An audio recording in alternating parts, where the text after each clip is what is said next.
Side क्या होती है, नॉन पैरेलल होती है। दो भुजाएं समांतर और दो भुजाएं असमांतर होती है। जैसे ए बी और सी डी की बात करें तो A B parallel to D C लिख सकते हैं, ठीक है। A B parallel to D C, A B भुजा जो है वो डी सी भुजा की क्या हो जाएगी, समांतर हो जाएगी।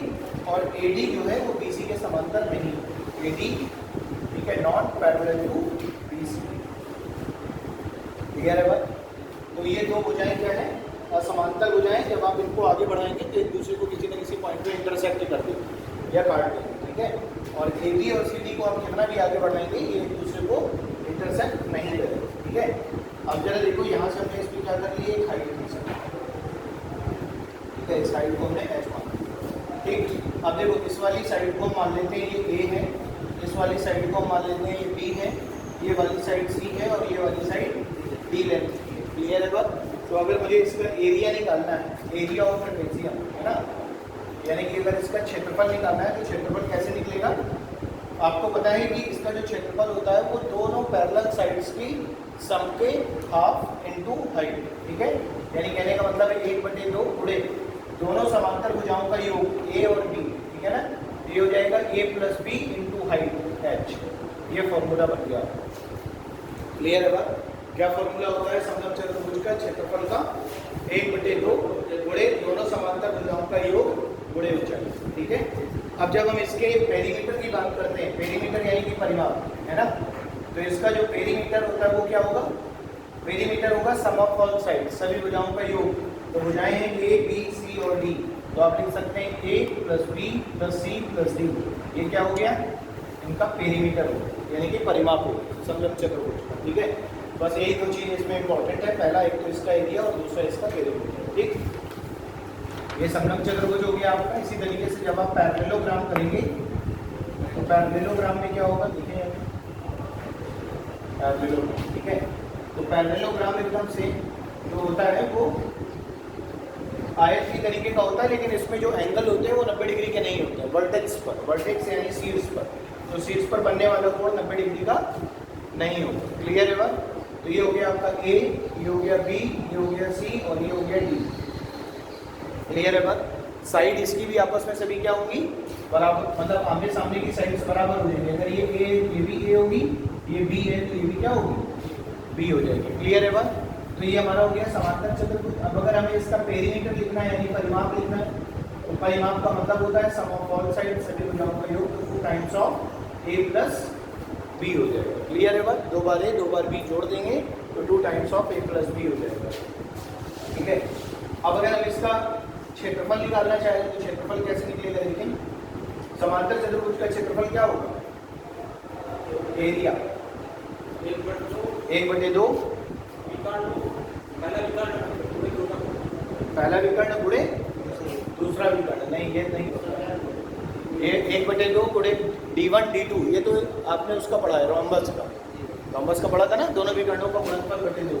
इसका जो एरिया होता है, जब हम यहाँ से मान लेते हैं हाइट खींच रहे हैं, मान लो यहाँ, है ना, ये हाइट खींच दी आपने और ये हाइट हो गई आपकी h, ठीक है। तो इसका जो क्षेत्रफल होता है वो आधार गुणे ऊंचाई होता है। आधार क्या है, a है जिस पर ऊंचाई खींची गई है। ये हो जाएगा बेस इंटू हाइट, क्या हो जाएगा, बेस इंटू हाइट हो जाएगा। और बेस क्या है इसका a और हाइट क्या है h, a इंटू h, बस ये हो जाएगा, ठीक है, नोट कर लीजिए।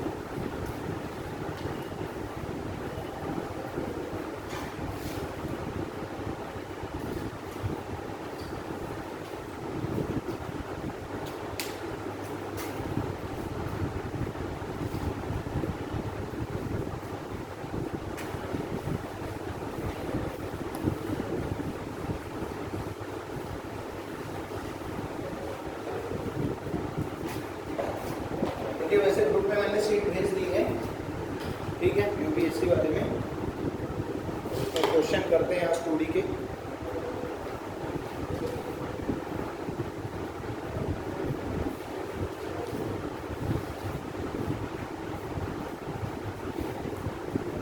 ठीक है ना भाई, चलिए अब देखिए सीट तो क्वेश्चन नंबर 1,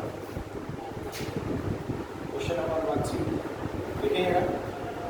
अब देखो मैंने आपको 2D फिगर वाले सारे आपके फॉर्मूले लिखा दिए, चाहे वो सर्किल हो, sector of circle, semi circle, triangle, सब बता दिया था ना, स्केलेन, इक्विलेटरल, है ना, और आइसोसेलेस, तीनों बता दिए थे। एक्यूट भी बता दिया था, ऑब्ट्यूज भी, और राइट एंगल भी। उसके बाद आपको क्वाड्रिलेटरल्स के बारे में भी बता दिया गया, ठीक है। तो अब इसके आगे हम लोग प्रॉब्लम सॉल्विंग करेंगे, इसके जो क्वेश्चन है सीख। तो देखिए मेरा क्वेश्चन नंबर 1 क्या बोला जा रहा है। क्वेश्चन नंबर 1 में बोला ही जा रहा है आपसे कि एक आयताकार मैदान है जिसका क्षेत्रफल 600 मीटर स्क्वायर में बाड़ लगाई गई है। बाड़ की लंबाई 100 मीटर है, तो मैदान की लंबाई कितनी होगी, ठीक है। तो जरा देखिए यहाँ पे बोला जा रहा है कि एक रेक्टेंगुलर फील्ड है, एक आयताकार क्या है, क्षेत्र है, फील्ड है, जिसमें बोला ये जा रहा है कि इसके क्या करना है, साइड में आपको बाड़ लगानी है। यानी कहने का मतलब ये इसके परिमाप की बात हो रही है ना। तो आप बाड़ कहाँ लगाएंगे, इस तरफ लगाएंगे ऐसे, है ना। ये पूरे कॉर्नर इस तरीके से कवर होंगे बाड़ लगाने के लिए, ठीक है ना। अब जरा देखें, तो बोला ये जा रहा है कि यदि इसका क्षेत्रफल 600 मीटर स्क्वायर, देखो भाई जब भी हम आयत की बात करते हैं हमें पता है वर्टेक्स पर कोण 90 डिग्री का बनता है। ये लंबाई L होती है और ये चौड़ाई जो है आपकी ये कितनी होती है, B होती है। क्लियर है बात, लंबाई और चौड़ाई। अब इसके एरिया की बात बोली जा रही है। क्या बोला जा रहा है कि इसका जो क्षेत्रफल दिया गया है, इसका जो एरिया दिया गया है वो दिया गया है 600 मीटर स्क्वायर। क्या एरिया दिया गया है, 600 मीटर स्क्वायर दिया गया है। और बोला ये जा रहा है कि इसके चारों तरफ बाड़ लगाई जा रही है और बाड़ की लंबाई कितनी है, 100 मीटर है। तो देखो बाड़ की जो लंबाई है इसका मतलब है परिमाप के बारे में बात हो रही है। अब इसका जो पेरीमीटर होता है, इसका जो परिमाप होता है आयत का, वो होता है 2 times of L plus B। बोलो क्लियर है बात। तो 2 times of L plus B की वैल्यू कितनी दी गई है, 100 मीटर दी गई है। और ये एरिया दिया गया, एरिया कितना है 600 मीटर, और एरिया क्या होता है L इंटू B होता है। बोलो क्लियर है बात। यानी कहने का मतलब है कि दो भुजाएं हैं जिनका गुणनफल 600 मीटर स्क्वायर है और दो भुजाओं के योग क्या 2 गुना 100 मीटर के बराबर है। तो अगर मैं यहाँ से डिवाइड करूंगा तो L प्लस B बराबर 50 मीटर आ जाएगा क्या, बोलो भाई। तो L प्लस B कितना हो गया, 50 मीटर, और L इंटू B कितना हो गया, 600 मीटर स्क्वायर। आपको क्या निकालना है, आपको निकालना है ये जो क्षेत्र है इसकी लंबाई कितनी है, यानी कि find the length of rectangular field. आपको निकालनी है लंबाई। अब जरा देखो बात को ध्यान से समझना। अब आपको दो वैल्यू ऐसी सोचनी है जिसका आप L प्लस B बराबर 50 मीटर दिया गया है। क्लियर है ना बात। अब देखो जरा L प्लस B बराबर 50 है और L इंटू B बराबर है 600 मीटर स्क्वायर, ठीक। तो आपको ऐसी दो वैल्यू सोचनी है जिनको जोड़ने पे 50 बन जाए और गुणा करने पे कितना बन जाए, 600 बन जाए। तो जरा देखें यहाँ पर, अगर मैं ऐसे सोचूं कि L की वैल्यू अगर मैं 30 मान लूँ और B की वैल्यू अगर मैं 20 मान लूँ, तो 30 प्लस 20 जोड़ेंगे कितना आ जाएगा, 50 आ जाएगा। क्लियर है बात। और मल्टीप्लाई करेंगे तो कितना आ जाएगा, 600 आ जाएगा, 600 आ जाएगा। बोलो क्लियर है ना बात। अब आपसे पूछा जा रहा है कि इसकी लंबाई कितनी होगी, इसकी लंबाई कितनी होगी। तो एक तो अपन ये अपना कॉमन सेंस ये लगा सकते हैं कि L और B के मान की अगर मैं बात करूं तो L का मान मैंने 30 माना है और B का मान मैंने 20 माना है। अगर मैं L का मान 20 मान लूं और B का मान 30 मान लूं तो भी आंसर सेटिस्फाई करेगा। 20 प्लस 30 तो भी 50 आएगा और 20 गुणे 30 तब भी 600 आएगा। तो अब ये कैसे पहचानेंगे कि L 30 होगा और B 20 होगा। एक कॉमन सेंस की बात है कि आपको पता है कि लंबाई की वैल्यू हमेशा क्या होती है, हमेशा नहीं है। लंबाई की वैल्यू मोस्टली क्या होती है, ज़्यादा होती है। इसलिए हमने लंबाई को 20-30 मान लिया और चौड़ाई को 20 मान लिया। एक तो तरीका ये है, और दूसरा इसका जो एप्रोप्रिएट तरीका है करने का वो क्या है, जरा देखो। वो तरीका है कि आपको L प्लस B का मान 50 मीटर पता है और L इंटू B का मान 600 मीटर स्क्वायर पता है। क्लियर है ना बात। अब आपको जब करना होगा सॉल्व तो आप क्या करेंगे, आप L प्लस B का होल स्क्वायर कर देंगे। आप L प्लस B का क्या कर देंगे, होल स्क्वायर कर देंगे, ठीक है। तो जरा देखिए L प्लस B का होल स्क्वायर करने के लिए आप क्या करेंगे, या तो आप ऐसा सोच सकते हैं कि भाई आप अगर लंबाई को x मान रहे हैं मान लो, ठीक है, तो चौड़ाई को भी आपको कुछ ना कुछ मानना पड़ेगा, ठीक। दूसरा तरीका ये हो सकता है कि अगर आप कुछ लोग इस तरीके से करेंगे कि L प्लस B का होल स्क्वायर करेंगे, यहाँ क्या मिलेगा, L square plus B square plus 2 times of LB, यही मिलेगा कि नहीं मिलेगा, ठीक है। अब जरा देखो, लेकिन जब आप यहाँ से सॉल्व करेंगे तो L प्लस B की वैल्यू आपको पता है कितना है, 50 मीटर स्क्वायर, है ना। तो ये 50 मीटर हो जाएगा, तो ये 50 का होल स्क्वायर हो गया। ये L का L square plus B square, L square plus B square plus 2 times of LB। और जब आप LB करेंगे तो LB की वैल्यू कितनी है, 600। 50 का स्क्वायर कितना हो जाएगा, 2500। क्लियर है ना। और यहाँ पे कितना हो जाएगा, माइनस का 1200 ये और बराबर हो जाएगा L स्क्वायर प्लस 20 मीटर। बोलो क्लियर है बात? ठीक। अब जब इससे आप माइनस करेंगे तो ये कितना हो जाएगा 1300। ये क्या हो जाएगा L square plus B square. अब देखो यहाँ पे फिर गाड़ी फंस जाएगी, L square plus B square की वैल्यू हम नहीं कर पाएंगे, फिर आपको एक बार फिर से फॉर्मूला लगाना पड़ेगा एल प्लस बी का होल स्क्वायर वाला, जिसमें आप क्या करते हैं L square plus B square क्या करते हैं प्लस 2ab होता है ना। अब प्लस 2ab बनाने के लिए आप बाहर क्या करेंगे, यहाँ पे आप अगर एल माइनस बी का होल स्क्वायर करेंगे तभी माइनस 2ab और प्लस 4ab जोड़ेंगे तो 2ab बनेगा, है ना। तो आप इस तरीके से सोच सकते हैं कि ऑप्शन में आपका दिया गया था 30, देखिए यार 30 मीटर, बी ऑप्शन में आपको दिया गया 25 मीटर, सी ऑप्शन में दिया गया 35 मीटर और डी ऑप्शन में दिया गया 120 मीटर, ठीक है ना। तो आंसर क्या सही हो जाएगा 30 मीटर, क्योंकि 20 वाला तो ऑप्शन ही नहीं है, तो आगे चेक करने की कोई जरूरत नहीं। आपको केवल इतना देखना है कि एल और बी का गुणा 600 आ जाए, एल बी का सम 50 आ जाए, तो 30 और 20 वाला ऑप्शन ही नहीं है, तो क्या हो जाएगा आंसर 30 मीटर, ठीक है। वैसे अगर एक ऑप्शन और दे दिया जाता 30 मीटर और 20 मीटर, समझना बात, ई ऑप्शन में कह देता 30 मीटर और 20 मीटर, तो आप क्या सही करते ई नंबर ऑप्शन। क्यों 30 अथवा 20 कुछ भी हो सकती है लंबाई, इसके बारे में भी आप श्योर नहीं है, ये अगर पता है कि एक वैल्यू 30 है और दूसरी कितनी है 20, क्लियर है ना बात, ठीक, नोट कर लीजिए।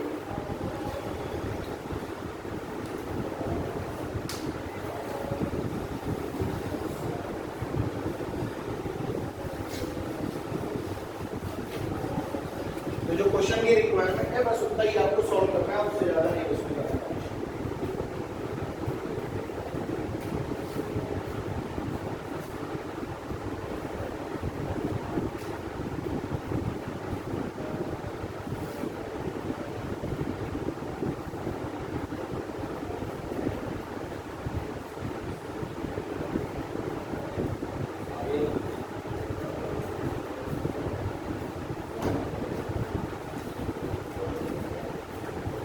क्वेश्चन नंबर 2 देखिए क्या बोला जा रहा है। एक आयताकार मैदान की लंबाई और चौड़ाई क्रमशः 120 मीटर और 80 मीटर, देखें यार लंबाई कितनी दी गई है 120 मीटर, चौड़ाई कितनी दी गई है 80 मीटर, ठीक है। अब बोला ये जा रहा है कि मैदान के चारों ओर 12 मीटर चौड़ा पार्क बनाया जा रहा है, देखें यार जब हम लंबाई और चौड़ाई की बात करेंगे तो ये मान लेते हैं लंबाई है ये चौड़ाई है।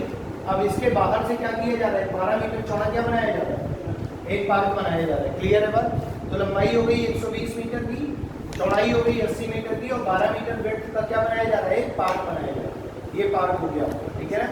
अब बोला ये जा रहा है कि पार्क का क्षेत्रफल ज्ञात कीजिए, पार्क का क्या करना है आपको क्षेत्रफल निकालना है। तो देखिए जरा पहले आप इस फील्ड का क्षेत्रफल निकाल लीजिए, इस फील्ड का क्षेत्रफल क्या हो जाएगा एल इंटू बी होगा, तो 120 गुणे 80 हो जाएगा 12 के 9600 मीटर स्क्वायर, बोलो क्लियर है बात, ठीक।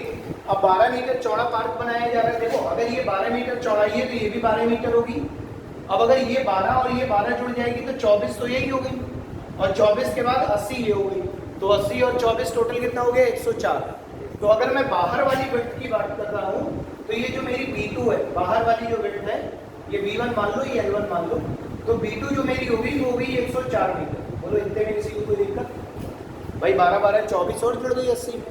अब जब लंबाई की बात करेंगे तो लंबाई 120 में देखो 12 इधर बढ़ जाएगी 12 इधर बढ़ जाएगी, कितनी बढ़ गई 24 है ना, और 24 जुड़ जाएगी 120 में तो कितनी हो जाएगी बोलो 24 जुड़ गई 120 में तो हो गई 144 मीटर क्या हो गया L2, बोलो बात समझ आ रही है, ठीक।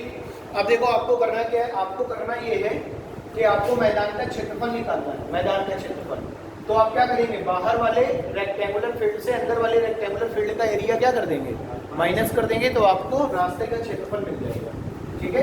ये जो बाहर पार्क बनाया गया है तो एरिया ऑफ पार्क है ना इक्वल्स टू क्या हो जाएगा, देखें ये हो जाएगा आपका 144 और 104, 104 गुणे 144 माइनस, ठीक है ना 104 गुणे 144 माइनस क्या हो जाएगा ये हो जाएगा आपका 9600 मीटर स्क्वायर, बोलो क्लियर है। तो इसको मल्टीप्लाई कर लिया, इसको मल्टीप्लाई कर लीजिए आप, देखें यार 144 में 104 को गुणा करना, ठीक है तो ये हो जाएगा 4 चौको 16 की 1, 4 चौको 16 और 1 17 की 1, 4 एकम 4 और 1 5, ठीक है। उसके बाद ये आपका इधर कितना आ जाएगा 144, जोड़ दे 6 7 5 4 9, ये हो गया 14 976, तो ये हो जाएगा 14 976 में से आप 9600 माइनस कर दीजिए, ये हो जाएगा आपका कितना 6 में से 0 गया 6, 7 में से 0 गया 7, 9 में से 6 गया 3, फिर 14 में से 9 गया 5, 5376 मीटर स्क्वायर। नोट कर लीजिए, ऑप्शन में नहीं मैच कर रहा। पार्क का क्षेत्रफल 120 मीटर है ना, 80 मीटर 120 मीटर, ठीक है सही तो है।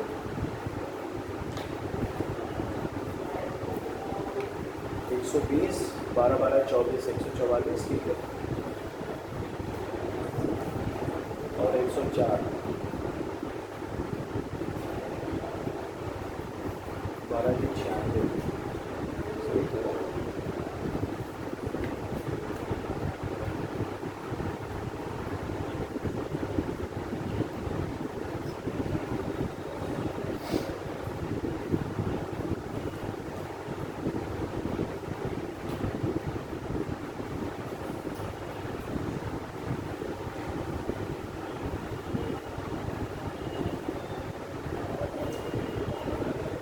सही है, 5376 ये आएगा, कितना आ रहा है? क्या गुणा गलत है मेरे हिसाब से, तो ठीक है।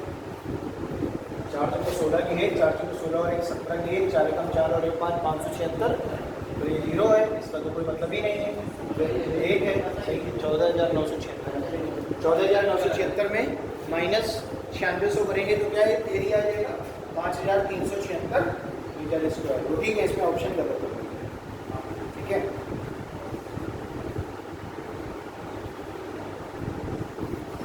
चलिए अगला करिए क्वेश्चन नंबर 3।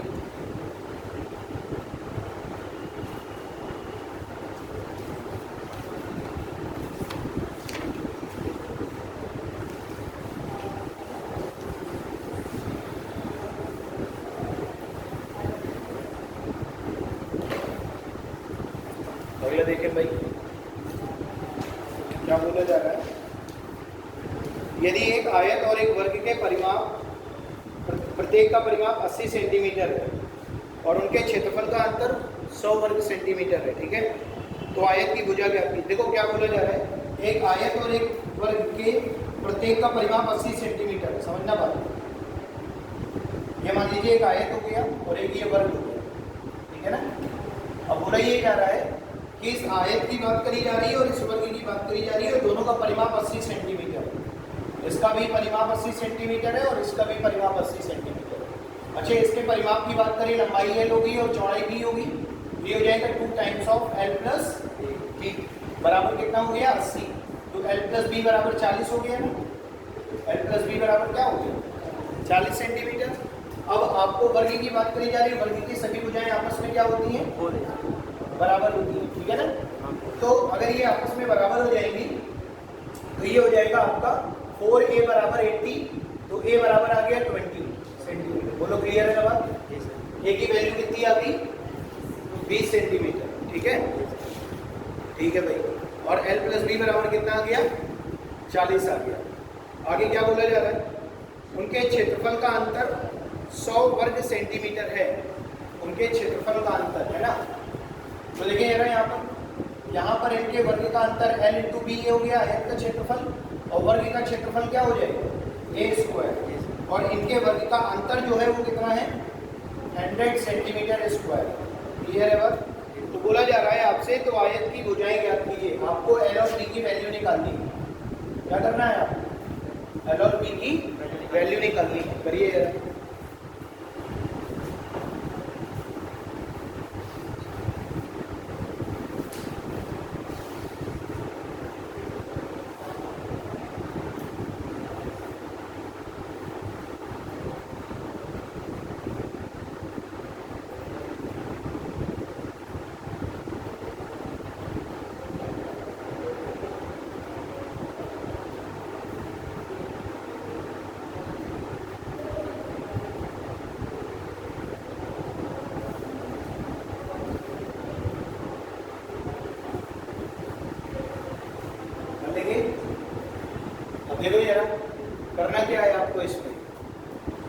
पे आपको पता है ये क्या दिया है, एल इंटू बी, ये आयत का क्षेत्रफल है और ए स्क्वायर किसका क्षेत्रफल है, वर्ग का।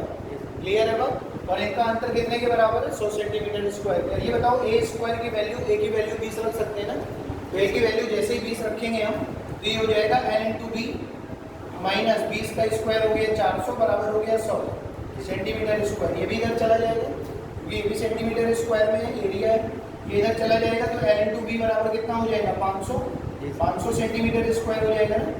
तो एल इंटू बी बराबर हो गया 500 सेंटीमीटर स्क्वायर और एल प्लस बी बराबर है 40। एल प्लस बी बराबर कितना है, 40 सेंटीमीटर। बोलो क्लियर है ना? अब देखो आपको पता है कि लंबाई और चौड़ाई का ही हो गए 40, उसके बाद एल इंटू बी कितना है, 500 सेंटीमीटर स्क्वायर। अब आपसे ये पूछा ये जा रहा है कि आपको निकालना क्या है, इसमें साइड निकालनी है, साइड ऑफ द रेक्टेंगल, है ना।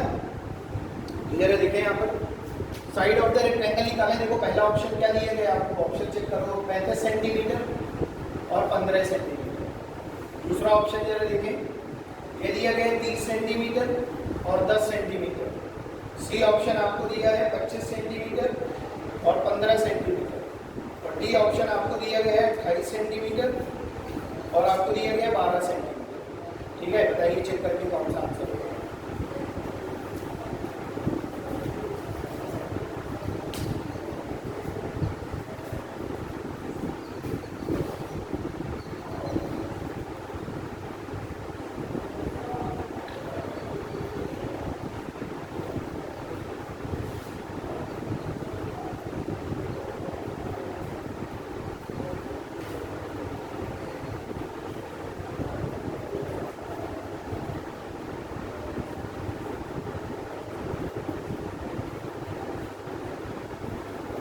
ऐसी वैल्यू जोड़नी है आपको जिनका सम कितना हो जाए 40 और मल्टीप्लाई कितना हो जाए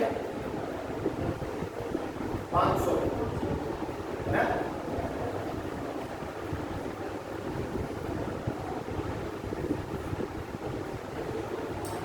देखिए यार, अब देखो अगर आप ऐसे सोचोगे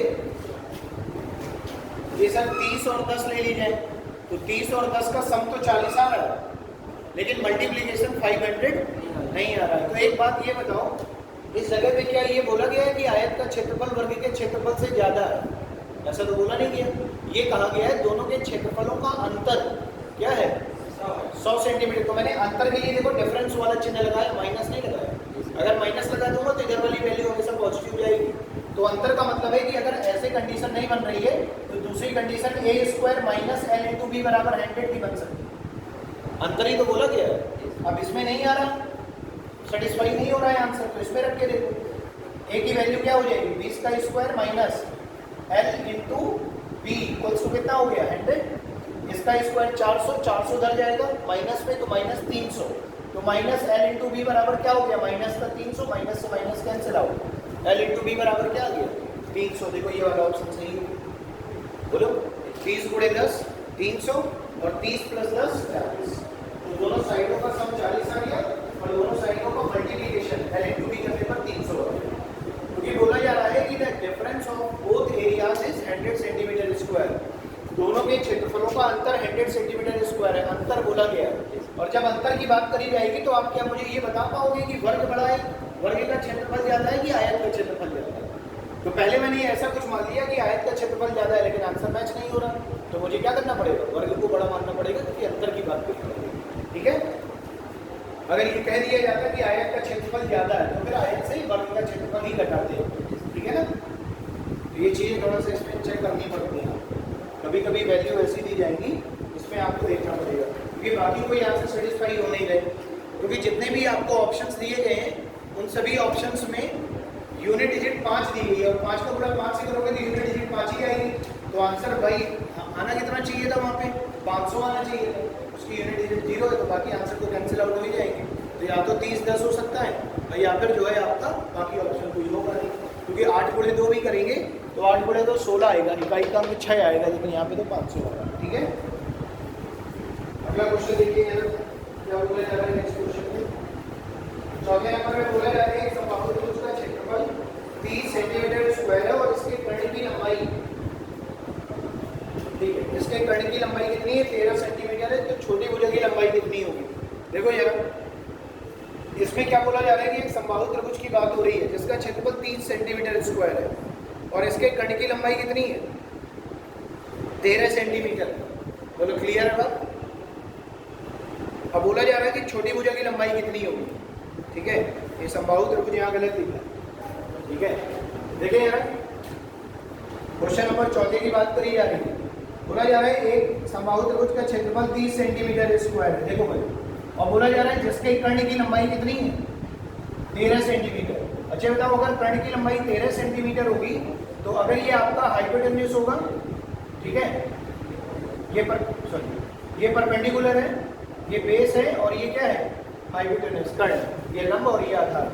अब देखो बोला जा रहा है कि एक समबाहु त्रिभुज है। एक बात बताओ, अगर ये समबाहु त्रिभुज होगा तो सभी भुजाएं क्या हो जाएंगी? बराबर हो जाएंगे। तो समबाहु तो हो ही नहीं सकता, क्योंकि छोटी भुजा की बात करें तो समबाहु की जगह क्या है? विषम बाहु त्रिभुज है, जिसकी सभी भुजाएं क्या है? आसमान, अलग अलग है। विषम बाहु और कोणों के आधार पर बात करें तो समकोण। समझ आ रही है? कोण के आधार पर समकोण, भुजाओं के आधार पर समबाहु। अच्छा एक बात बताओ, ये पी और बी के स्क्वायर का सम 13 के स्क्वायर के बराबर होगा, यही तो पाइथागोरस होती है। तो आप क्या लिखेंगे? P square plus B square बराबर एच स्क्वायर। एच स्क्वायर 13 का स्क्वायर 169 होता है। अब देखो कुछ ट्रिपलेट होती है, वो ट्रिपलेट आपको याद होनी चाहिए। जैसे आपकी ट्रिपलेट की सबसे पहले ट्रिपलेट की बात करें तो 3, 4, 5 आदमी याद कर लेता है। 3 का स्क्वायर 9, 4 का स्क्वायर 16, 5 का 25। वैसे ही 13 जो होगा वो 5 और 12 का होगा। क्या होगा? 5 और 12। 5 का स्क्वायर 25, 12 का स्क्वायर 144, जोड़ेंगे 169। बोला जा रहा है सबसे छोटी भुजा ज्ञात कीजिए। सबसे छोटी भुजा होगी 5 सेंटीमीटर। अब कोई जरूरी नहीं कि 5 यहाँ हो 12 यहाँ, 12 यहाँ भी हो सकता है, 5 यहाँ भी हो सकता है। तो बात परपेंडिकुलर और बेस की नहीं करी गई है, बात करी गई सबसे छोटी भुजा कौन सी। चाहे वो परपेंडिकुलर में हो चाहे बेस में, इससे मतलब नहीं है, आंसर 5 है। ठीक है, चेक कर लीजिएगा इसको। वो समबाहु ना होती है, विषमबाहु है। ठीक है, जिसकी सभी भुजाएं डिफरेंट हैं और कोणों के आधार पर समकोण है। राइट है।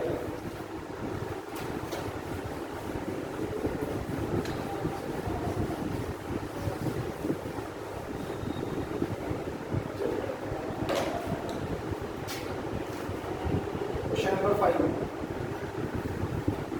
क्या बोला जा रहा है? 5 में भूमि का एक टुकड़ा समकोण समद्विबाहु त्रिभुज के आधार का है। ठीक है, कर्ण की लंबाई 50√2 मीटर है। 3 रुपए मीटर की दर से इसमें बाड़ लगाने की लागत कितनी होगी?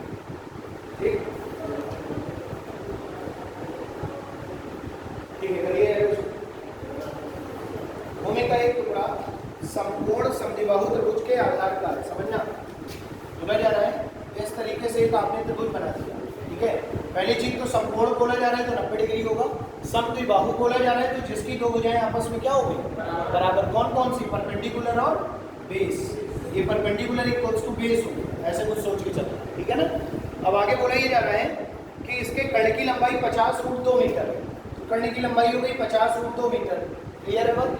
अब बोला ये जा रहा है कि 3 रुपए प्रति मीटर की दर से इसमें बाड़ लगानी है। 3 रुपए प्रति मीटर की दर से इसमें क्या करनी है? आपको बाड़ लगानी है। बाड़ कहाँ लगाओगे? परिमाप भुजाओं सब जगह, चारों तरफ, तीनों तरफ। ठीक है, अब बोला ये जा रहा है कि इसमें बाड़ लगाने की लागत कितनी होगी। ठीक है, तो टोटल आपको वैल्यू बतानी है कि कितनी लागत लग जाएगी आपकी बाड़ लगाने की। करिए।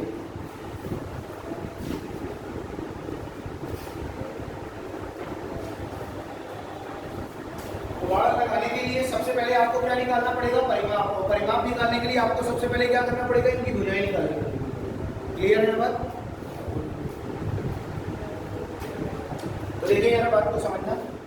अच्छा ये बताओ, यहाँ पर ये समकोण त्रिभुज है तो पाइथागोरस लगेगा 100%। दोनों भुजाएं बराबर हैं, तो अगर मैं इसको x मीटर मान लूँ और इसको भी x मान सकते हैं फिर तो, क्योंकि दोनों क्या है? बराबर है। तो x का स्क्वायर प्लस x का स्क्वायर क्या हो जाएगा? 2x का स्क्वायर। बोलो क्लियर है बात? तो 2x स्क्वायर बराबर क्या हो जाएगा? 50√2 मीटर हो जाएगा ना? अब देखो 2 से √2 को अगर हम कैंसिल आउट करेंगे तो ये बन जाएगा x की वैल्यू क्या हो जाएगी? देखो ये हो जाएगा x स्क्वायर बराबर हम लिख सकते हैं 50√2/2 ऐसे भी। क्लियर है बात? ठीक। अब देखो x स्क्वायर बराबर हो गया 50√2/2, तो x की वैल्यू क्या आ जाएगी बताओ? x की वैल्यू आ जाएगी √50√2/2 है ना? जी सर। ये तो x की वैल्यू आ गई आपकी। अब देखो क्या बोला जा रहा है आगे,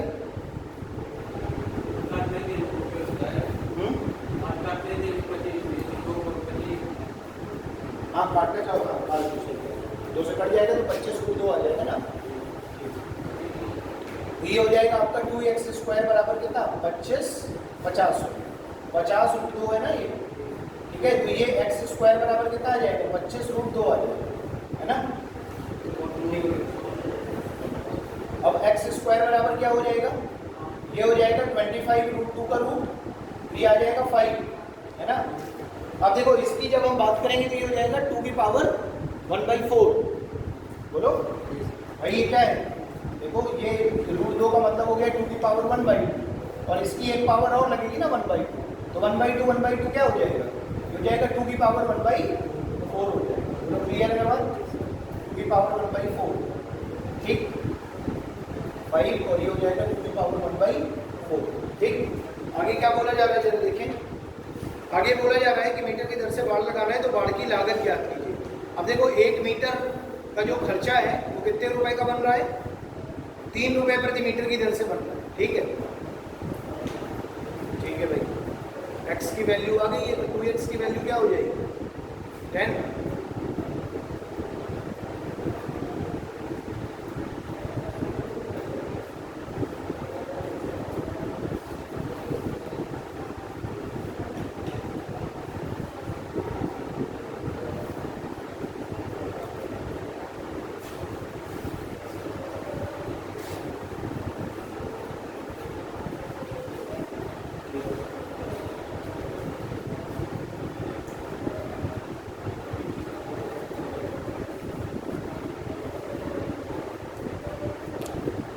की पावर 1/4 को और सॉल्व करेंगे ना कितना आएगा 5।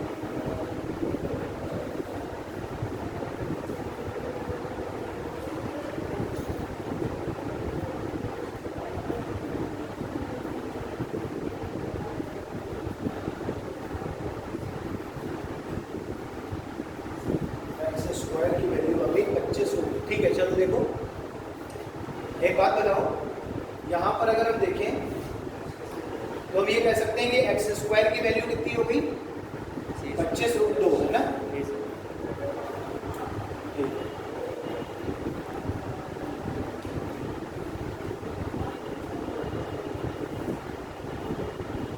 x की वैल्यू रूट में ना है से अलग आनी चाहिए, x² की वैल्यू 25 रूट 2।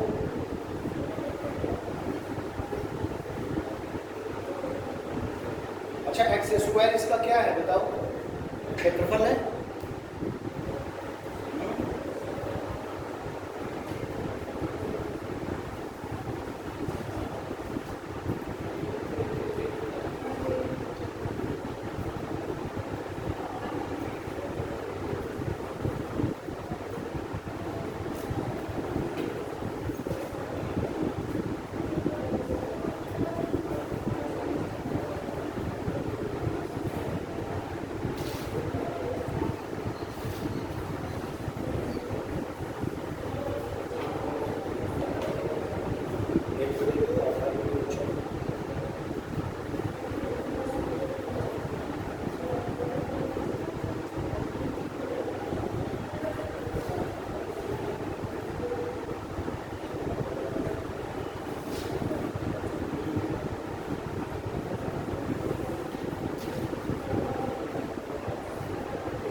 x² की वैल्यू होगी 25 रूट 2।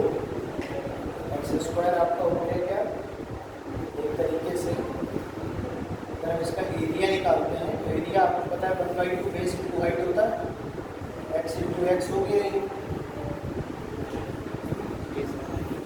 और अगर मैं x² स्क्वायर की जगह पर 25√2 रखता हूँ, 25√2/2 आ गया है ना।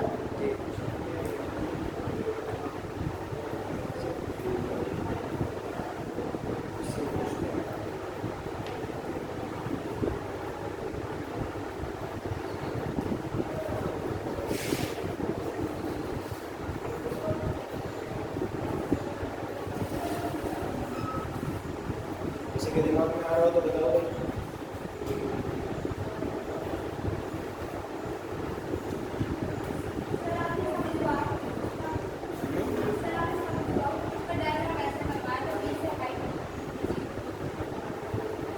उसका कोई मतलब नहीं, समझे बाबू, तो उसको कैसा भी हो सकता है, इसकी दो भुजाएं बराबर, तो इसमें परपेंडिकुलर और बेस बराबर कर दिए। हमने ऐसे बनाया होगा कॉपी में अपनी, है ना, उससे कोई दिक्कत नहीं है, वो सही है, फिगर सही है।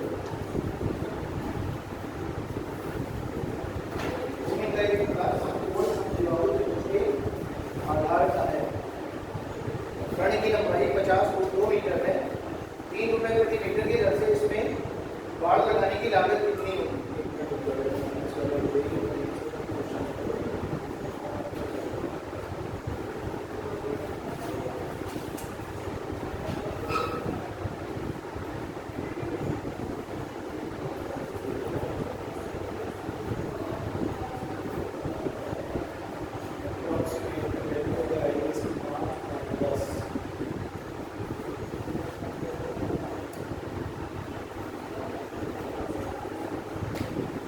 चलो देखिए है ना, छोड़ो इसको। ये क्या है, देखो 2x स्क्वायर की वैल्यू बराबर कितनी थी? 50√2 ना। x स्क्वायर की वैल्यू कितनी आ गई थी? x स्क्वायर की वैल्यू 25√2 आ गई थी। अच्छा बताओ, अगर x स्क्वायर की वैल्यू 25√2 है, ठीक है, तो अगर मैं इन सभी को जोड़ता हूँ, परिमाप पेरीमीटर निकालेंगे अगर, तो पेरीमीटर क्या हो जाएगा? 2x स्क्वायर प्लस ये हो जाएगा आपका 50√2 मीटर, यही होगा ना, बोलो भाई। अब देखो x स्क्वायर की वैल्यू कितनी है? 25√2 है, उसको अपन अलग कर देते हैं। देखो ये हो जाएगा 25√2 x स्क्वायर की वैल्यू इंटू 2 प्लस ये हो गया 50√2। बोले इतनी बात समझ में आ रही है? आपको करना क्या है, फिर से समझ लो। आपको ये बोला ही जा रहा है कि भूमि के आधार के एक टुकड़ा है जो राइट एंगल ट्रायंगल के यानी कि समकोण त्रिभुज का आधार है, ये आधार हो गया, और ये जो राइट एंगल ट्रायंगल है, समकोण त्रिभुज है, ये आइसोसेलेस भी है, समद्विबाहु भी है, तो इसकी दो भुजाएं आपस में क्या हो गई? बराबर। चूंकि कर्ण बोला गया है कि 50√2 मीटर है, तो लंब और आधार आपस में क्या हो गए? बराबर, x और x। अब एक बात बताओ, अगर ये दोनों आपस में बराबर हो गए, तो आपको भी पता है कि अगर आप इसको सॉल्व करेंगे तो लंब का स्क्वायर प्लस आधार का स्क्वायर बराबर कर्ण का स्क्वायर, तो x स्क्वायर, तो जोड़ेंगे तो 2x स्क्वायर बराबर कितने के?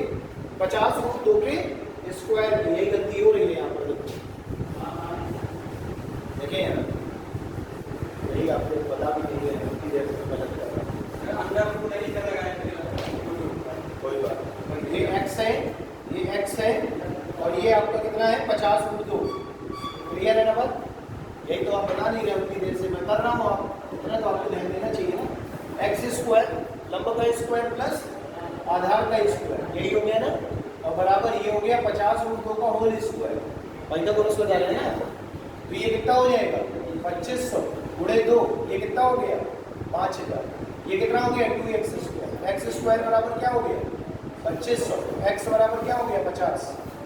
x बराबर क्या हो गया? 50। अब ये बताओ, ये 50 है, ये कितना है? ये भी 50 है।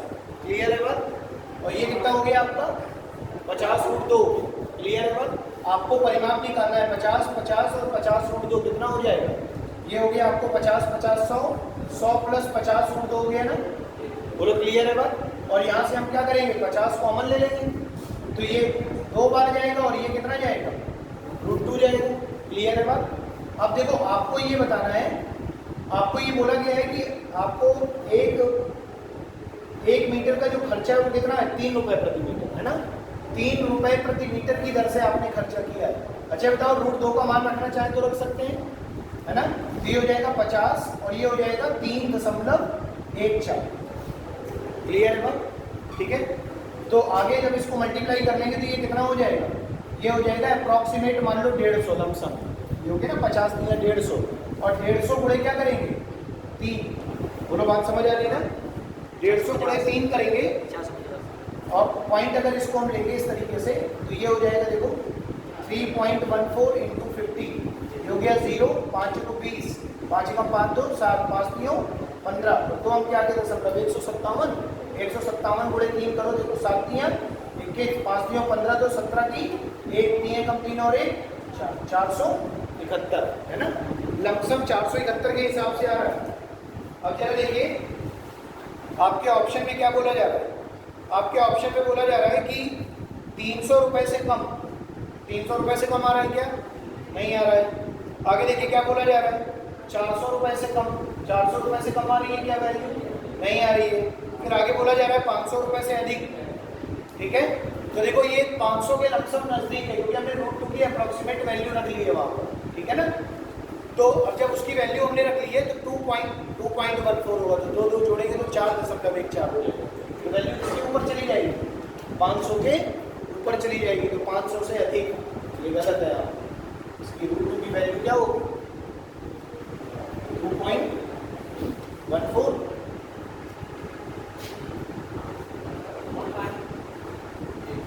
है ना, कितनी होगी 1.412 ना, 1.412 है ना, इसका कोई मतलब नहीं है। आप इसको जब आप टोटल कर रहे हैं तो आपकी वैल्यू 472 के आसपास आई है ना। अब देखिए 500 रुपए से अधिक क्यों कर रहे हैं, एक ऑप्शन और दिया गया है 600 रुपए से अधिक दिया गया है ऑप्शन। अब ये बताओ ये जो वैल्यू है ये किसके नजदीक है, अप्रोक्सीमेट वैल्यू बोल रहे हैं ना, तो ये फिट आंसर तो आ जाएगा। तो ये वैल्यू किसके नजदीक है, 500 के नजदीक है, तो आंसर पहले आएगा 500 से अधिक। समझ आ रही है बात, ठीक। तो इसलिए हमारा कौन सा ऑप्शन सही हो जाएगा, ऑप्शन नंबर सी, ठीक है ना। और करिए बाकी सब ठीक।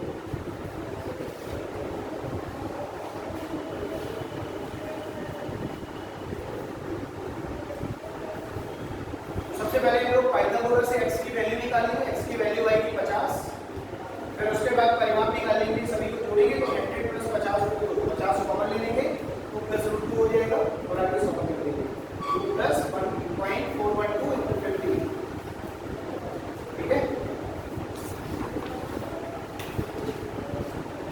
पूरा करिए क्वेश्चन नंबर 6वां बोला जा रहा है कि एक समद्विबाहु त्रिभुज का परिमाप 14 सेंटीमीटर के बराबर है, इसकी पार्श्वभुजा का इसके आधार के साथ अनुपात 5:4 है, तो त्रिभुज का क्षेत्रफल कितना है, 5:4। एक बार फिर से बोल दे रहा हूँ, एक समद्विबाहु त्रिभुज का परिमाप 14 सेंटीमीटर है, ठीक है। इसकी पार्श्वभुजा इसके आधार के साथ अनुपात 5:4 है, इसकी पार्श्वभुजा का इसके आधार के साथ अनुपात 5:4 है। तो त्रिभुज का क्षेत्रफल ज्ञात कीजिए, तो त्रिभुज का क्षेत्रफल ज्ञात कीजिए, तो त्रिभुज का क्षेत्रफल ज्ञात कीजिए। करिए पार्श्वभुजा यानी कि जो दो बराबर साइड्स हैं उनके बारे में बात करी जा रही है।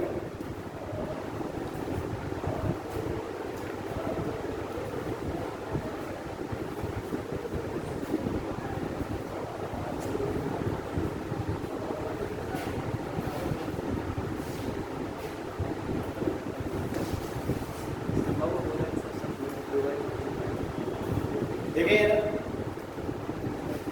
क्या बोला जा रहा है, बोला जा रहा है कि एक समद्विबाहु त्रिभुज है जिसका परिमाप 14 सेंटीमीटर, समझना बात। ये मान लीजिए एक समद्विबाहु त्रिभुज हो गया, ये ए है, ये बी है, ये सी है, समद्विबाहु त्रिभुज है, तो ये त्रिभुजाएं आपस में क्या हो गई, बराबर। अब बोला जा रहा है कि इसका जो परिमाप दिया गया है, इसका परिमाप दिया गया है आपको 14 सेंटीमीटर, क्लियर है बात। और ये बोला जा रहा है कि इसकी जो पार्श्वभुजाएं हैं इनका अनुपात इसकी इस त्रिभुज की आधार भुजा के साथ क्या अनुपात बनाता है, 5:4। तो आधार भुजा ये हो गई, मान लो अगर इसका रेशियो 4 है तो इनका रेशियो क्या होगा, 5। चूंकि अभी ये अनुपात है, अनुपात को भुजा में बदलना है तो किसी वेरिएबल का गुणा करना पड़ता है अनुपात। तो इसको हम 4x मान लें, इसको 5x मान लें और इसको भी क्या मान लें, 5x मान लें। बन गया फिगर, ठीक। अब इसको सॉल्व करेंगे आप लोग और आगे।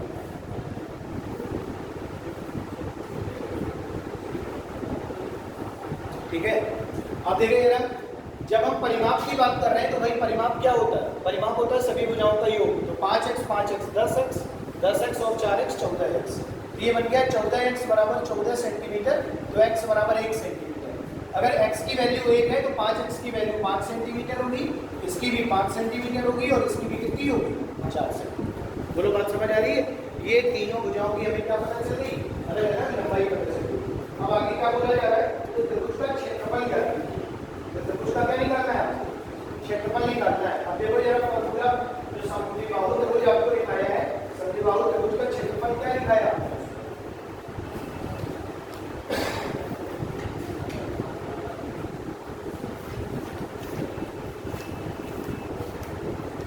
देखिए समद्विबाहु त्रिभुज का क्षेत्रफल निकालने के लिए सबसे पहले मुझे फॉर्मूला लगाना पड़ेगा, और जब हम फॉर्मूला लगाते हैं तो फॉर्मूला आपने लिखा होगा 1/4 रूट बी स्क्वायर माइनस ए स्क्वायर, इस तरीके से लिखा है कुछ।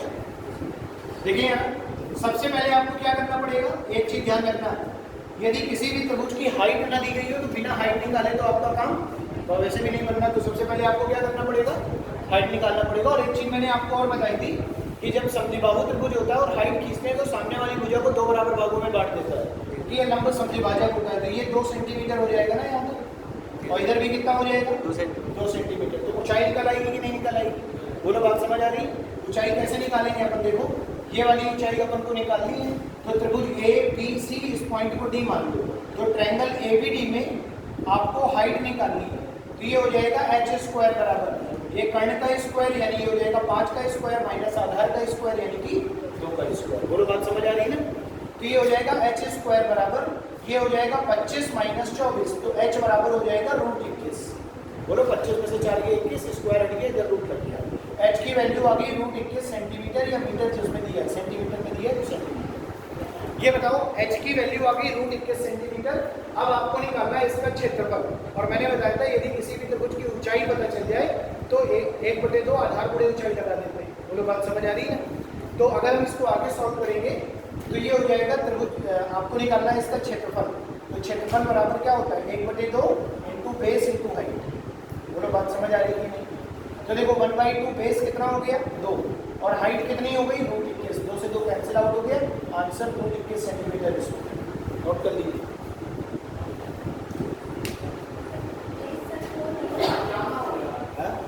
सॉरी 1/2 बेस 4, 2 दूनी 4, 2 रूट 21। ठीक है, क्लियर हो गई बात? या फिर आप डायरेक्ट फॉर्मूला भी लगा सकते हैं, कोई दिक्कत नहीं। ठीक है, 1/2 रूट 1/2 वैल्यू के अंदर root 4 a square minus b square है ना। a की वैल्यू क्या हो जाएगी? 5, और b की वैल्यू क्या हो जाएगी? 4। सॉल्व करोगे सेम वही चीज आ जाएगी। चाहे रख के देख लो एक बार।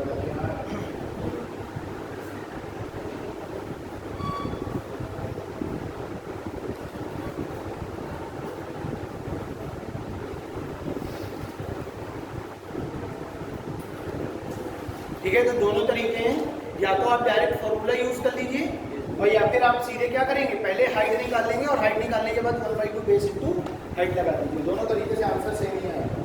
ठीक, आगे देखिए अगला वाला करिए। क्वेश्चन नंबर 8 बोला जा रहा है ABCD एक चतुर्भुज है। ABCD एक चतुर्भुज है। AC बराबर 19,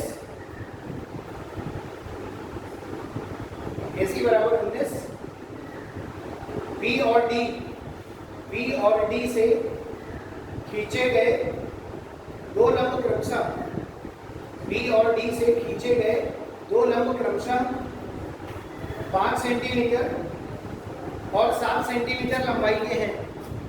B और D से खींचे गए दो लंब क्रमशः 5 और 7 सेंटीमीटर के हैं। तो बताइए ABCD का क्षेत्रफल कितना है? तो बताइए ABCD का क्षेत्रफल कितना है? देखिए यार बात समझना, ये बताओ ABCD क्या है? एक चतुर्भुज है। कौन सा चतुर्भुज? इसके बारे में तो कोई बात करी नहीं। चतुर्भुज कितने प्रकार के होते हैं? 5 प्रकार, rectangle, square, parallelogram, rhombus, trapezium. लेकिन किसी के बारे में अगर बोला जाता कि समांतर चतुर्भुज है तो समांतर चतुर्भुज की प्रॉपर्टी लगती, आयत बोला जाता तो आयत की प्रॉपर्टी लगती, लेकिन यहाँ कुछ क्षय गुणक है। यहाँ ये कहा जा रहा है कि एक चतुर्भुज है। चतुर्भुज कोई किस तरीके से भी बना सकता था, ठीक है ना, कोई किस तरीके से भी बना रहा है तो भी फिगर उसका गलत नहीं, सारे फिगर सही होंगे चतुर्भुज के, चाहे आप जो बना लो, ठीक है ना बात। अब देखो बोला ये जा रहा है कि ए, ठीक, उसके बाद आपका बी, सी और डी, ये हो गया मामला, ठीक है ना। बोला जा रहा है कि एक चतुर्भुज है, इस चतुर्भुज की एक भुजा कितनी बोलेगी, ए सी, ठीक, ए सी यहाँ बना दो, ठीक, उसके बाद बी यहाँ बना दो और डी यहाँ बना दो, ए बी सी डी इस तरीके से, ठीक है।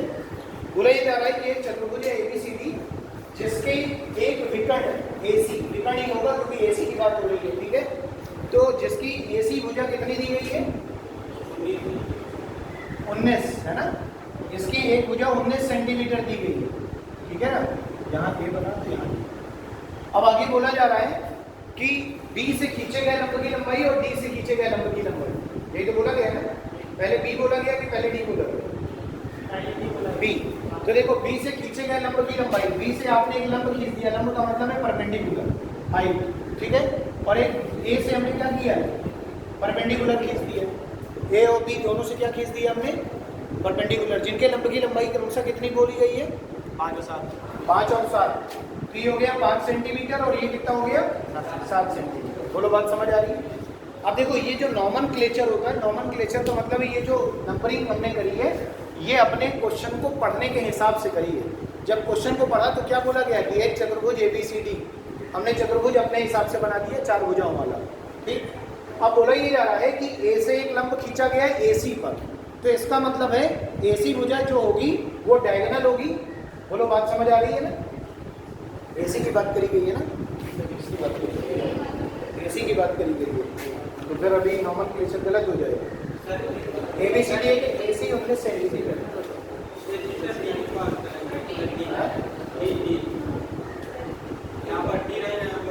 यहाँ पर A हो गया मान लो और यहाँ पर क्या हो जाएगा D, अभी देखते हैं। अब जरा देखो यहाँ पर अगर हमने A मान लिया, यहाँ पे B, यहाँ C, यहाँ D, तो बोला जा रहा है AC कितनी हो गई 19 सेंटीमीटर होगी, ये बात क्लियर हो गई आपकी। आगे बोला जा रहा है दो लंब क्रमशः 5 सेंटीमीटर और 7 सेंटीमीटर के खींचे जा रहे हैं B और D से। तो देखो B से हमने एक भुजा खींच दी 5 सेंटीमीटर जो कि लंब है तो 90 डिग्री, D से हमने एक लंब खींच दी है 7 सेंटीमीटर का। तो बोला जा रहा है ये जो चतुर्भुज बना है इसका क्षेत्रफल ज्ञात कीजिए, हमेशा ध्यान रखिएगा। अगर कभी भी किसी चतुर्भुज का क्षेत्रफल निकालना हो, लेकिन वो चतुर्भुज इन 5 चतुर्भुज में से कोई ना हो जो आपके कॉपी में लिखे हैं, तो उसके अलावा किसी भी चतुर्भुज का क्षेत्रफल निकालने के लिए एनी 20 लिटरल का है बता रहा हूँ आपको, किसी भी चतुर्भुज का अगर एरिया निकालना हो, क्षेत्रफल निकालना हो, तो फॉर्मूला होता है 1/2 इंटू, ठीक है, diagonal into sum of heights. क्या लिखा, 1/2 गुणे विकर्ण की लंबाई गुणे दोनों विकर्ण पर खींची गई दोनों ऊंचाइयों की लंबाई का योग। समझ आ रही है बात। तो ये क्या हो जाएगा, देखो 1/2 इंटू डायगोनल की बात करें, डायगोनल कितना है 19 गुणे H1 plus H2, H1 H2 क्या है परपेंडिकुलर, ये जो खींची गई है लंब, 7 + 5 12। बोलो बात समझ आ रही है। ये हो जाएगा 19 गुणे 2 से 12 को कैंसिल आउट कर देंगे। बोलो बात समझ आ रही, 2 × 12। अब जब मल्टीप्लाई करेंगे तो 9, ये कितना हो गया 6 में 9 × 4 = 54 और 6 × 6 और 5 11, 114। देखो ऑप्शन में मैच कर रहा है कहीं, कौन सा ऑप्शन नंबर है, क्लियर है बात। तो हमेशा ध्यान रखिएगा, अगर ऐसा चतुर्भुज दिया जाएगा जो इन 5 चतुर्भुज में से कोई भी एक चतुर्भुज नाम होगा, केवल चतुर्भुज के बारे में बात होगी, तो फॉर्मूला होगा क्षेत्रफल निकालने का 1/2 गुणे विकर्ण की लंबाई गुणे दोनों की ऊंचाइयों का योग। क्लियर है बात। दोनों ऊंचाइयों का योग कौन कौन सी, जो विकर्ण पर खींची गई, किसी अलग अलग पॉइंट से खींची गई, एक बी से खींची गई, एक बी से खींची गई। क्लियर है बात।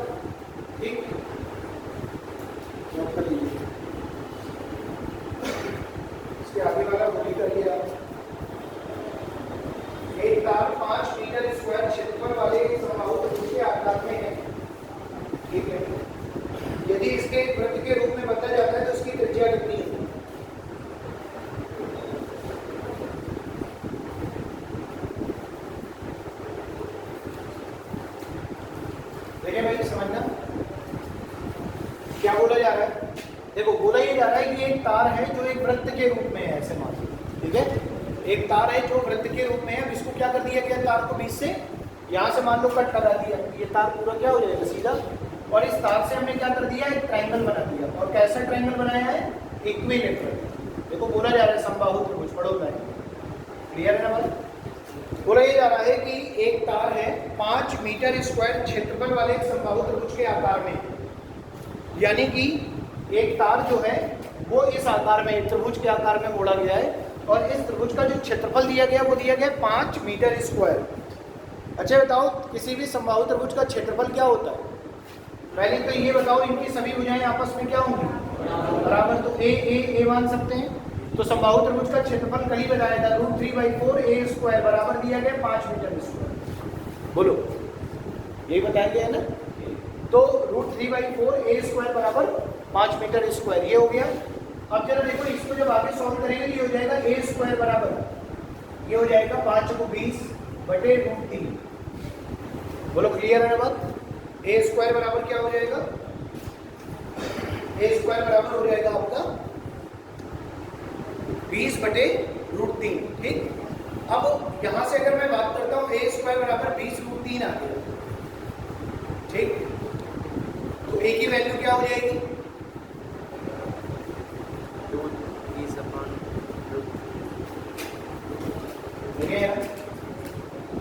a की वैल्यू हो जाएगी आपकी a बराबर √20/√3, है ना, ये हो गई a की वैल्यू, ठीक है भाई। तो आप आगे आपसे क्या बोला जा रहा है, तो इसकी त्रिज्या कितनी होगी, किसकी, वृत्त के रूप में मोड़ा गया है। अच्छा एक बात बताओ जरा, अगर a की वैल्यू ये हो गई, मान लो a बराबर कितना हो गया, √20/√3 a की वैल्यू है, क्लियर है बात। अगर ये इसकी a की वैल्यू है तो इस पूरे तार की लंबाई निकालने के लिए 3a का 3a होगी ना लंबाई, क्योंकि पूरे तार की लंबाई इसके परिमाप के बराबर होगी ना त्रिभुज के।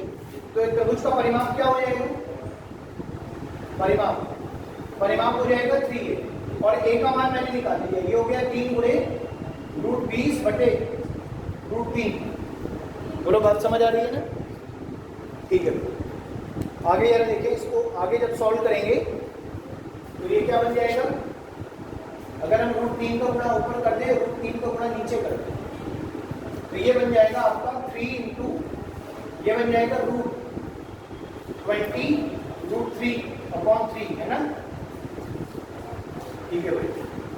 अब जरा देखें, ये आपका हो जाएगा 3 इंटू, ये बन गया √20 और जब ये इसको सॉल्व करेंगे तो ये हो जाएगा 3 की पावर 1/2, और ऊपर बन जाएगा 3 की पावर 1/4। बोलो क्लियर है बात।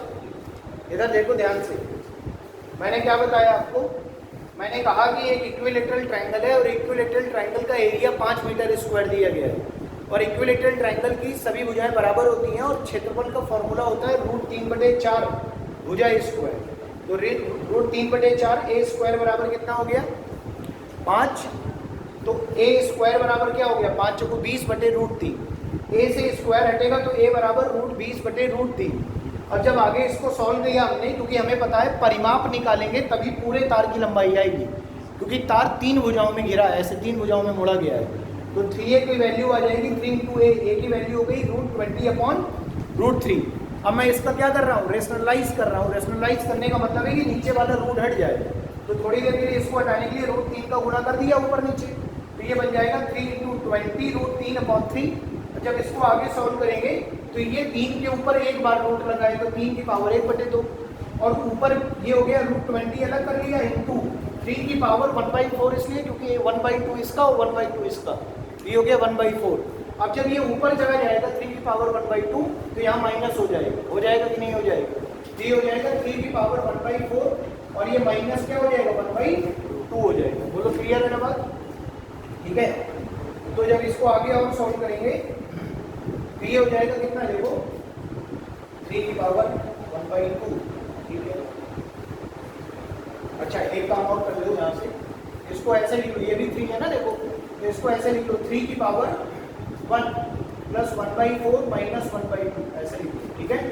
और इंटू लिखो √20, क्यों, क्योंकि 1 3 ये हो गया, एक 3 की पावर ऊपर चला जाएगा तो ये माइनस में हो जाएगा, माइनस का 1/2 ये वाला, और ये देखो 3 की पावर 1/4 अलग हो गया। समझ आ रही है बात कि नहीं? इसको जब हम सॉल्व करेंगे तो एलसीएम कितना आएगा बताओ? एलसीएम आ जाएगा 4, और जब इसको सॉल्व करेंगे तो 4 एकम 4, एक यहाँ पर आ गया और -2 यहाँ आ गया और इंटू √20 हो गया। ये हो गया 3 की पावर 5 - 2 3/4 इंटू √20 हो गया कि नहीं हो गया बताओ? ये बोलो, बात समझ आ रही है? ये क्या निकला है अभी? एक ही वैल्यू क्या निकली है? एक ही वैल्यू, मतलब पूरे परिमाप की वैल्यू आ गई, सर्कमफ्रेंस जो है इसका पूरा। समझ आ रही ना बात? तो कैलकुलेशन समझ में आई कि नहीं आई? ये कैलकुलेशन समझ में आ गई है ना? देखो यहाँ क्या था आपका √20 और यहाँ क्या था √3, तो √3 का ऊपर नीचे गुणा कर लिया तो ये बन गया 3 × 20 √3/3। अब देखो जब ये 3 के ऊपर एक रूट है तो 3 की पावर 1/2, एक इस 3 के ऊपर एक 1/2 इसका 1/2 इसका, तो ये क्या हो गया 1/4, और ये √20 आगे मल्टीप्लाई है। लेकिन एक 3 और है जो फॉर्मूले में 3a वाला 3। अब देखो 3 की पावर 1, 3 की पावर 1/4, ये पावर जुड़ गई और ये नीचे वाली ऊपर जाएगी तो माइनस हो जाएगी, -1/2 इंटू √20। सॉल्व कर लिया, कितना आ गया 3 की पावर 3/4 इंटू √20। ये क्या निकला है? परिमाप। क्या निकला? ये परिमाप निकला है। अब एक बात बताओ, अगर ये हमारा पूरा इस त्रिभुज का परिमाप है, यानी कि तार की लंबाई है, ये भी कह सकते हैं लेंथ ऑफ वायर, क्या कह सकते हैं इसको? लेंथ ऑफ वायर, तार की लंबाई। आपसे पूछा क्या जा रहा है क्वेश्चन में? आपसे ये पूछा जा रहा है कि यदि इसी त्रिभुज के तार को एक वृत्त के रूप में मोड़ दिया जाए तो इस वृत्त की त्रिज्या बतानी है आपको। क्या बतानी है? इसकी त्रिज्या बतानी है आपको। ये सेंटर है यानी ये रेडियस आपको बतानी है। बोलो, क्लियर है बात? अच्छे बताओ, अगर इस तार को तुम इस वृत्त के आकार में मोड़ोगे तो ये तार किस में कन्वर्ट हो जाएगा? इसकी बोलो, इसकी सरकमफ्रेंस में, परिधि में। और परिधि क्या होती है? 2πr। परिधि क्या होती है? 2πr। तो ये हो गया 2πr बराबर, यहाँ पर क्या लिखा है 3 की पावर 3/4 इंटू √20। बोलो, बात समझ आ रही है ना? ठीक है। अब इसको जब सॉल्व करेंगे तो और आगे सॉल्व करने के लिए 22/7 पाई का मान है ना? ठीक है। तो ये हो जाएगा कैपिटल R बराबर 3 की पावर 3/4 इंटू √20 अपॉन, ये हो जाएगा आपका 2 गुणे पाई। सीधे लिख लो 2 गुणे पाई, क्योंकि इसी फॉर्म में आंसर दिया गया है। पाई की वैल्यू 22/7 रखने की कोई जरूरत नहीं है। देखो ऑप्शन नंबर डी मैच कर रहा है। क्या लिखा है? 3 की पावर 3/4 √20 अपॉन 2 पाई। देखो सारे आंसर पाई में दिए हैं। क्लियर है बात? तो बस यही क्या हो जाएगी? रेडियस हो जाएगी किसकी? इस वृत्त की। ठीक है, नोट कर लीजिए। Question number 9।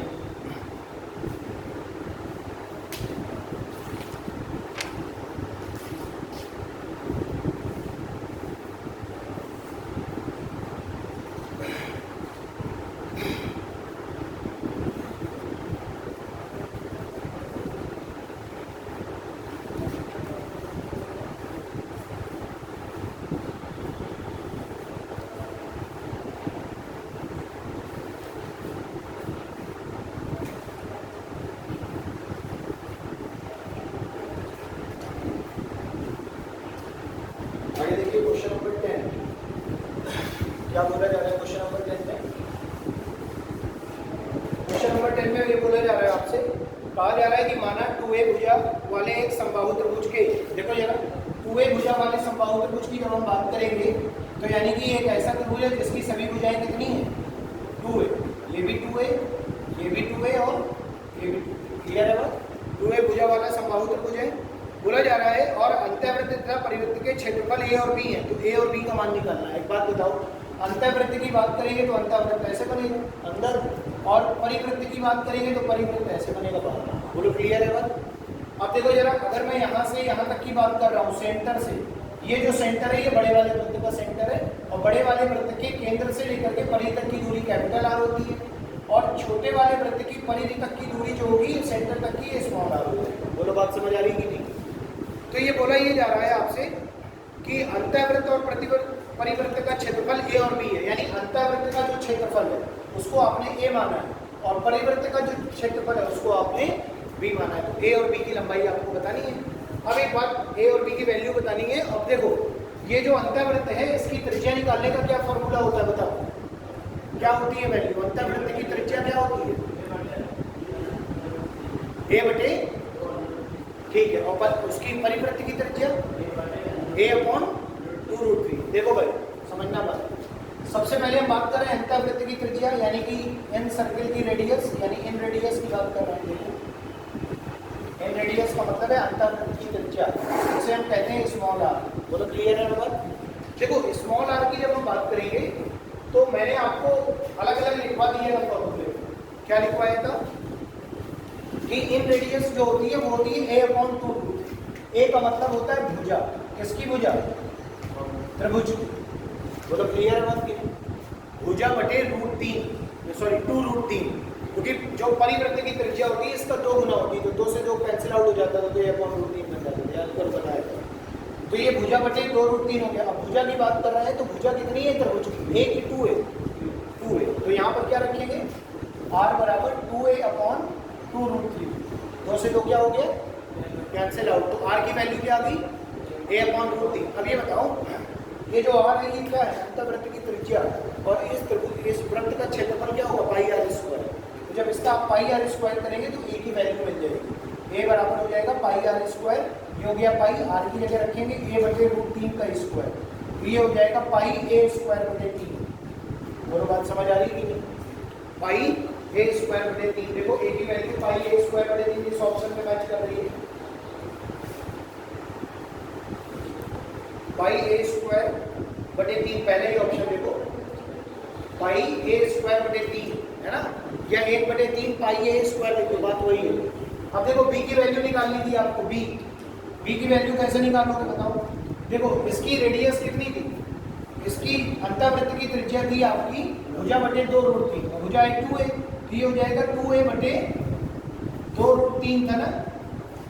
बोलो a की वैल्यू, इन रेडियस की वैल्यू a अपॉन 2√3, भुजा बटे 2, तो भुजा कितनी है? 2 है, तो 2a बटे 2√3 कर दी। लेकिन आपको चाहिए सर्कम रेडियस कैपिटल आर, तो कैपिटल आर निकालने के लिए आप इसमें सिर्फ क्या करते हैं? 2 का गुणा, तो 2 से 2 क्या हो गया? कैंसिल आउट, तो ये बन जाएगा 2a अपॉन √3। बोलो क्लियर है ना बात? ये हो गई सर्कम रेडियस, परिवृत्त की त्रिज्या। और क्षेत्रफल निकालने के लिए b बराबर पाई 2a बटे √3 का होल स्क्वायर। बोलो यही बताया ना, पाई r स्क्वायर होता है ना, ये हो जाएगा पाई, ये हो गया 4a स्क्वायर अपॉन 3, तो ये हो जाएगा 4/3 पाई a स्क्वायर। देखो 4/3 पाई a स्क्वायर, b की वैल्यू ऑप्शन नंबर 1 में मिलेगा। ठीक है, क्लियर है बात? तो हमेशा ध्यान रखना कि किसी भी समबाहु त्रिभुज की अंतःवृत्त की त्रिज्या भुजा बटे 2√3 होती है, और परिवृत्त की त्रिज्या a बटे √3 यानी भुजा बटे √3 होती है। उसी के हेल्प से हमने क्या कर दिया? इन रेडियस सर्कम रेडियस निकाल के बस पाई r स्क्वायर बराबर कर दिया, तो बच गया क्षेत्रफल। ठीक है, आगे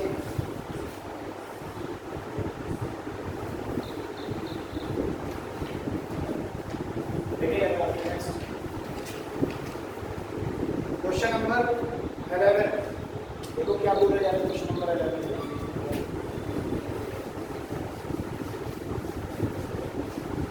क्वेश्चन नंबर 11 में बोला जा रहा है आपसे कि यदि एक वर्ग है ABCD और एक वृत्त के भीतर स्थित है। समझना बात, एक वर्ग ABCD है, वो एक वृत्त के भीतर स्थित है। ये हो गया वृत्त, और एक वर्ग बना देते हैं ऐसे, ये एक वर्ग हो गया ABCD। ठीक है, एक वर्ग है ABCD जो किसी वृत्त के अंदर स्थित है, भीतर स्थित है। यदि AB बराबर 4 सेंटीमीटर है, समझना AB बराबर 4 सेंटीमीटर है, तो सारी भुजाएं कितनी हो जाएंगी? 4 सेंटीमीटर, क्योंकि वर्ग की बात होगी। अब देखो वर्ग की भुजा जो है 4 सेंटीमीटर है, तो वर्ग का विकर्ण हो जाएगा 4√2 सेंटीमीटर।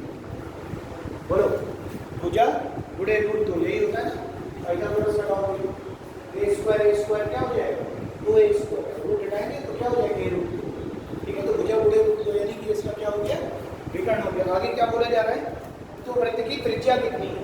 देखो भाई एक बात बताओ, इस डायगोनल की बात अगर हम करें तो ये पूरा जो डायगोनल है ये क्या होगा? इस वृत्त के केंद्र से पास होकर के जाएगा। ठीक, और इसका जो डायगोनल है वही इस वृत्त का क्या होता है? डायमीटर होगा।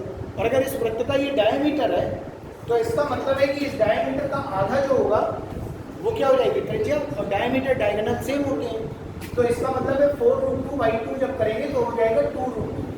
बोलो बात समझ आ रही है कि नहीं? ठीक, तो ये क्या हो जाएगी, त्रिज्या हो जाएगी ऑप्शन नंबर बी से। ठीक,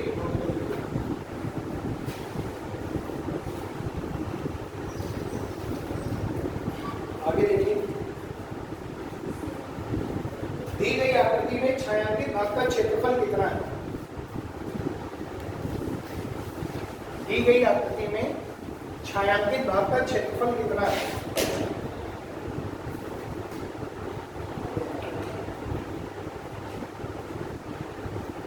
ये आपकी यहां से यहां तक दी गई है 14 सेंटीमीटर,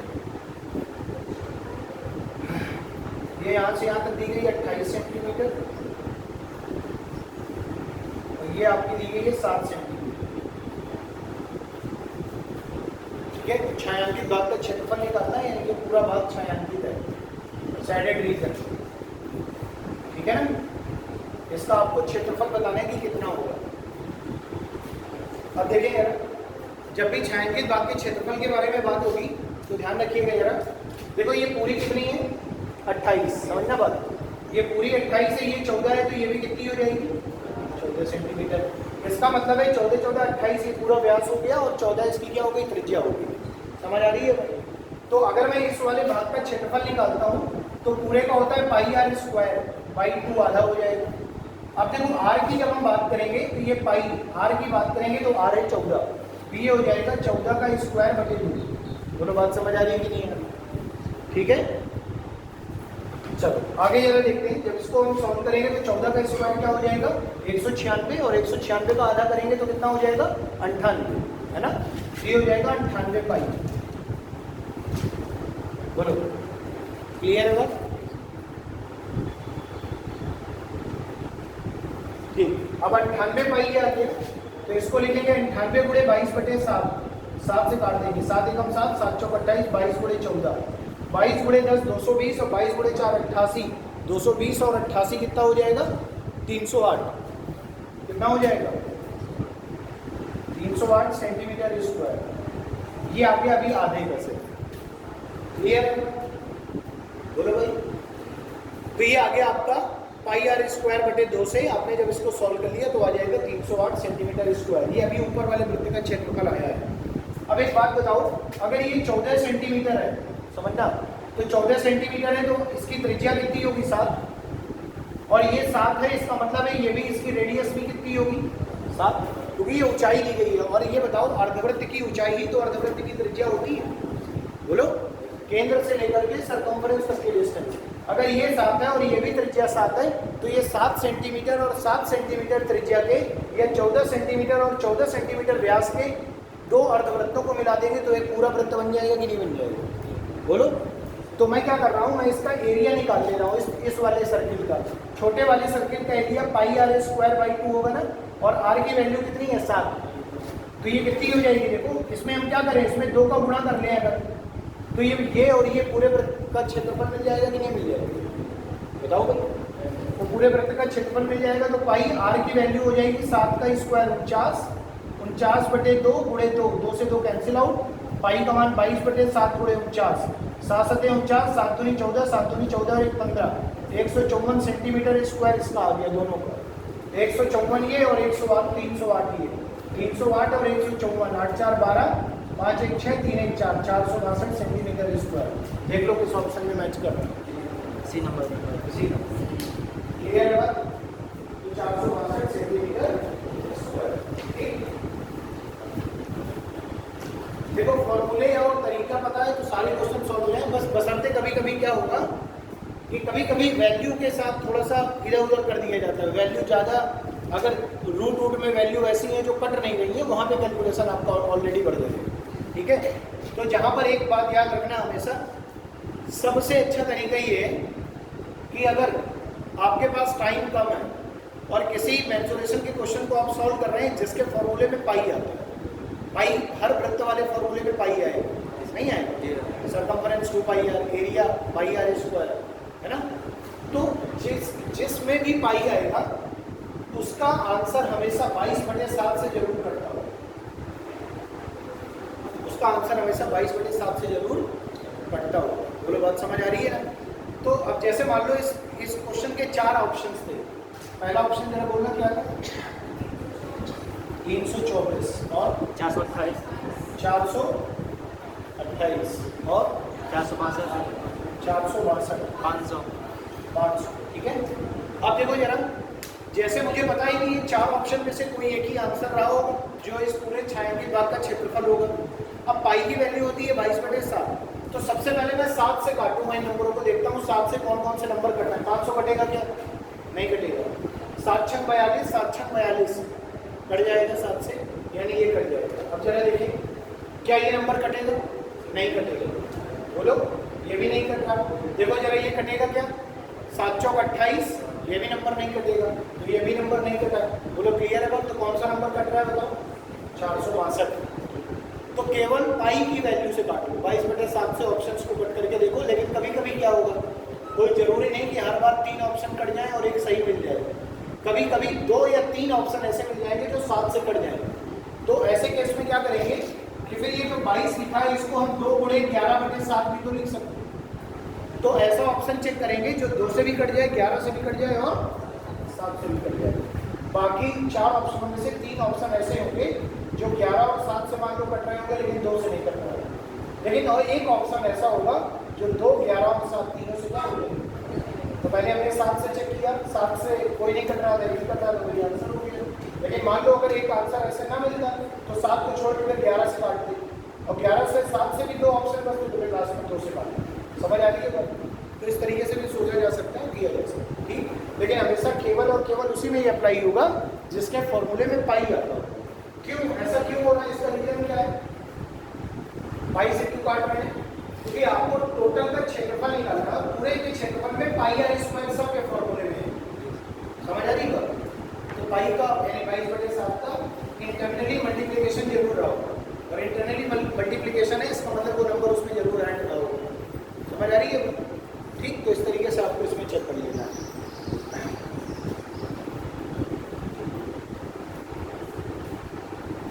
तो आगे वाले कर दोगे आप?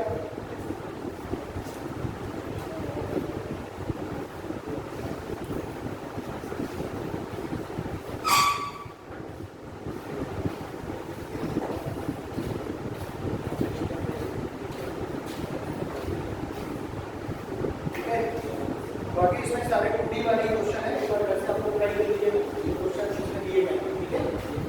ये आपके टूटी वाले कंप्लीट हो जाएगा।